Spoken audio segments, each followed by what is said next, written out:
Okay, let's see how this works.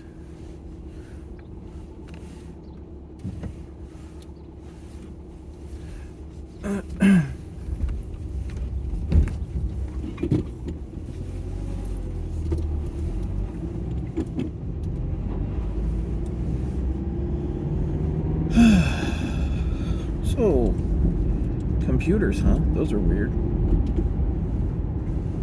I have a new phone, if you were not able to tell. Still needs some adjusting. And it's a flagship Google phone, which we got for free. So, you know what I say when the when the price is free, right?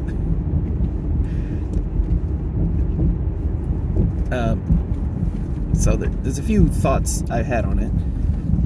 The first is I reserve this space for future complaints. I'm still getting used to it. But the thing that I'm not sure if it bothered me, the thing that surprised me, I guess, the most, is when you switch phones, you have this weird period of adjustment where you don't quite understand. You know, there's new motions for moving things around. You're not comfortable.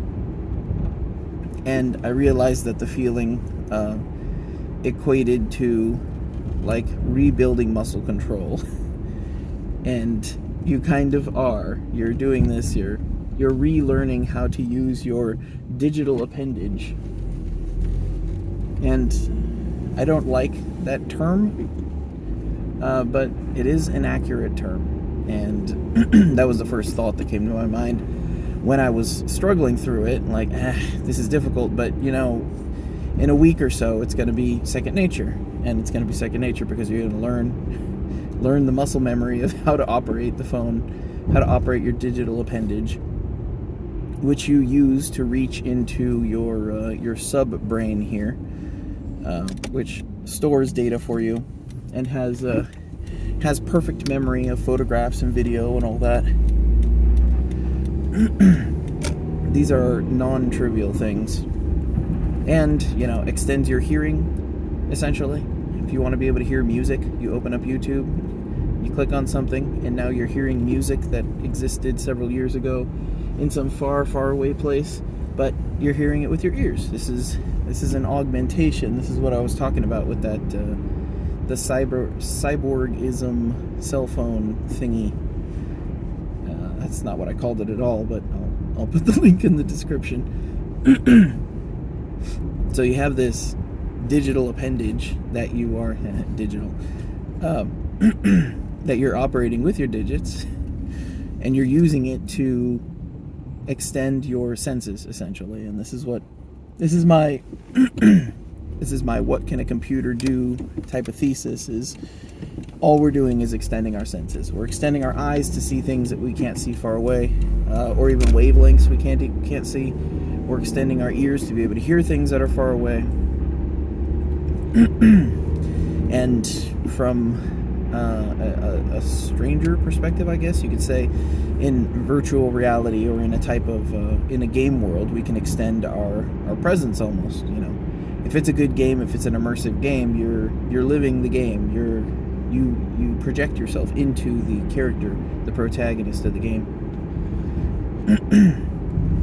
So that's interesting. It bothers me a little bit because the digital appendage has bugs. It has spyware. It has other people feeding ads to you. So because this is a flagship phone, there's an interesting kind of like a meta effect that happens on the Play Store, on the marketplace, the App Store. So when you have if you develop an Android app, that Android app works for certain families of Android versions. The Android version is constantly marching on, adding new features and things like that. And if you make an application, like I did, probably like 8 Android versions ago, well, if it's just a simple app that you can put up on the store and people can get for free, or you can share, all you have to do is download it and install it. And the fewer things that they had changed, the fewer changes that happened between Android versions, the more likely your app is to work just fine for a broad range of Android versions. But if you get sufficiently advanced, if you get up like plus 10 Android versions, then you can't. The app that worked back then doesn't really work right now for a variety of reasons. Some of them legitimate, some of them kind of sus, but whatever. The point is, if you want your application to continue working on Android, you need active maintenance. You need to actively do new stuff and change things around for new shapes of phone, new versions of phone, new security type things on phone, new styles of displaying applications on the phone. They add a new feature, and it's like, well, your Android version, your Android app is not going to be supported on the next version unless you add, unless you add a windowed version for Thursdays in June. It's a pretty simple app, dude. I'm pretty sure you could just display it normally and it would work just fine. And no, it has to be just right. You have to manage the user experience, make sure that we're fitting the Android experience just right. This seems closer. I don't know why this seems closer. I don't know if it zooms out or something. Whatever. So the point is, if you don't actively maintain it, you're not going to be on the latest and greatest Android version, or your app is not going to be supported by the latest and greatest Android version.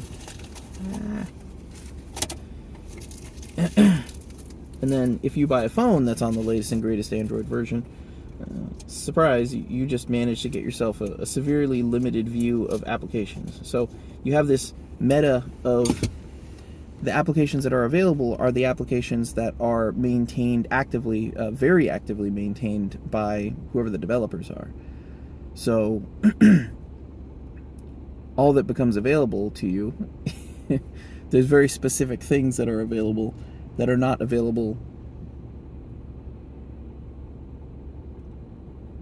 Well, they are backwards compatible, but most of the apps that you might have used previously are not forwards compatible, as they increase the layers of complexity and nonsense that you have to do to maintain your app store presence as the Android versions march on. So what you wind up with is everything, an unintentionally curated list of developers who make lots of money on their apps and spend the time and effort and have the manpower to keep them maintained in order to keep them working on the latest versions of Android. Which means you got all the monetization schemes.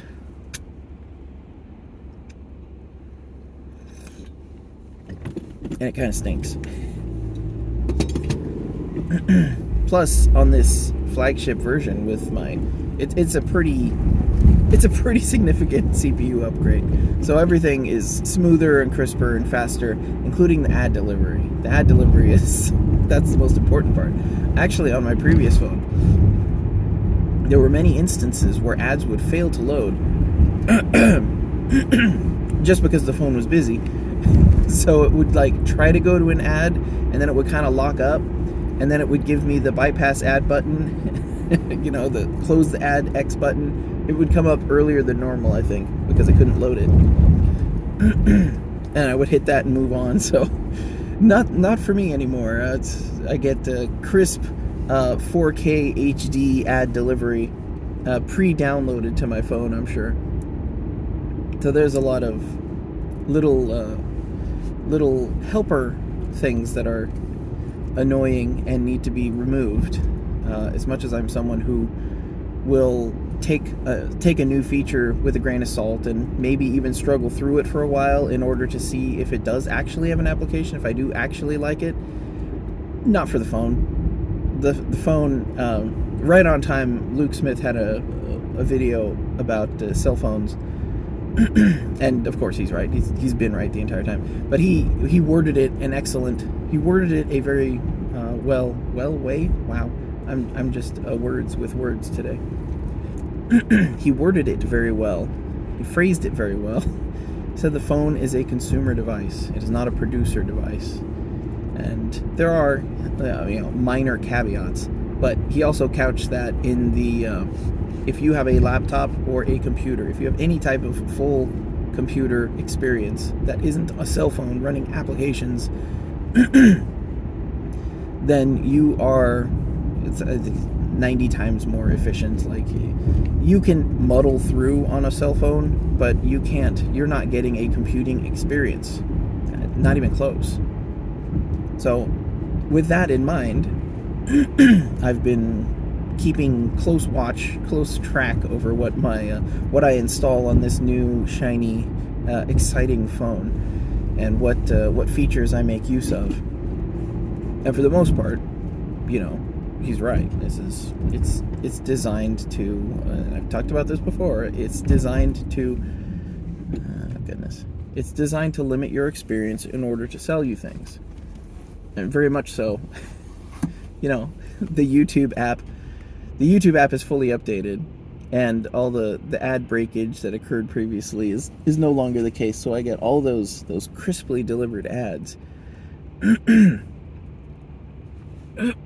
Goodness.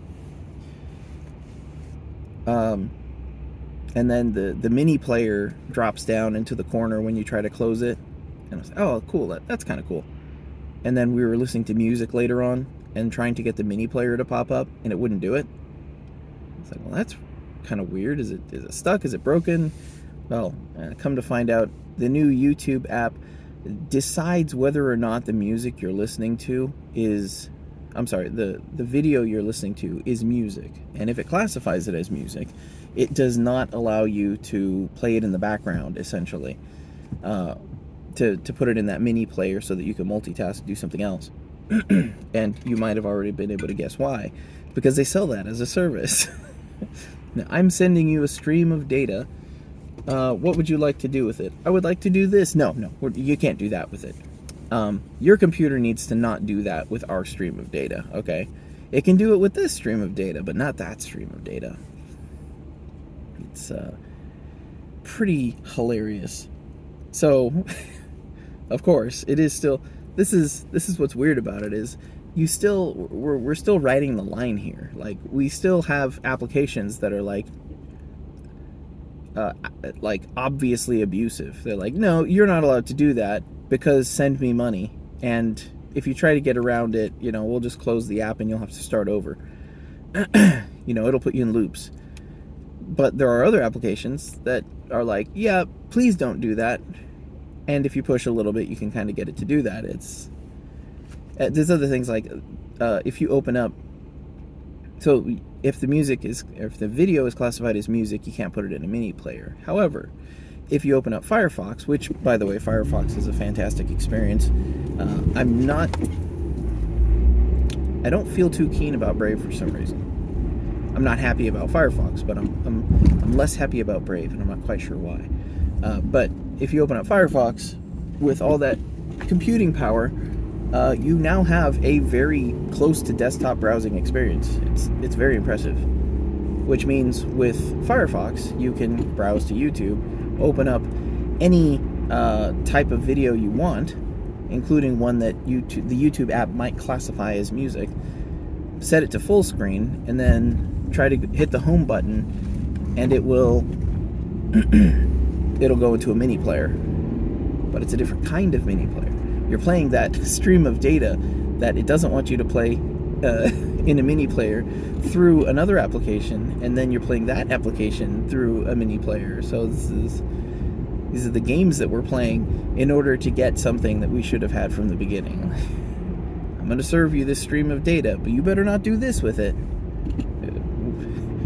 Okay, but what if I want to? No. It's just weird. It's a dark mode thing. It's my computer. It's my stream of data. Once I've received it, I have a perfect copy of that data. It isn't actually my stream of data, which is the logical argument to that. They're sending me data, and I'm agreeing to the terms of receiving that data, in that I'll not use the data in the way that they don't want me to use it, and I'll only enjoy the media in a certain context. but you better not enjoy it in a different way.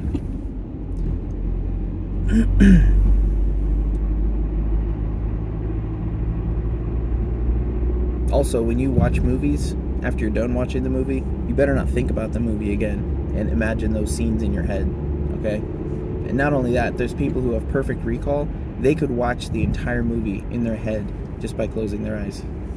This is an injustice that needs to be controlled. These people should be in prison. Oh, wow. Sometimes people even read books and then write down quotes from the books in a separate media. Like they write down copies of short sections of the book. That's literally illegal. Oh boy. Fun times to be a whatever it is I am, technologist or something.